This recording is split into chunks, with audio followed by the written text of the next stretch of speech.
Nostalgjia për Durrësin e vjetër është shpalosur në 120 foto të ekspozuara në munet e ishët e Volgës. Fotot po ndiqen me interes të madh nga banorët e Durrësit, ashtu dhe nga turistët e huaj që vizitojnë qytetin e bukur bregdetar. Në foto janë shpalosur pamjet e vjetra nostalgjike të Bregdetit, banesa që sot nuk janë më, kisha dhe xhamia, lokomotiva e parë e viteve 46 të shekullit kaluar në stacionin e vjetër.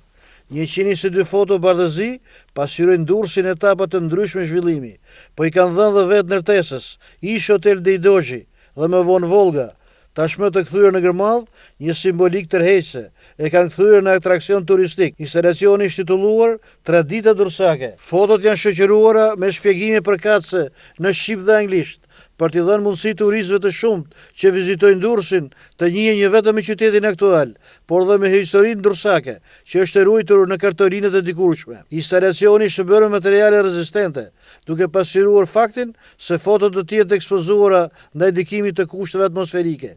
Disa nga fotot ekspozuar janë marrë nga arkivat e ekspozitës muze turistë të përgjuar.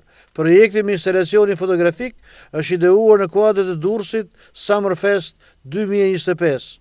Instalacioni fotografik është i dyti që vendoset në këtë qytet, pasi më herët një ngjashëm ka është vendosur në munet rrethuese të portit, ku 12 sendet të portit ndër vite pasqyronin transformimin e tij që nga vitet e para të krijimit dhe në vazhdim.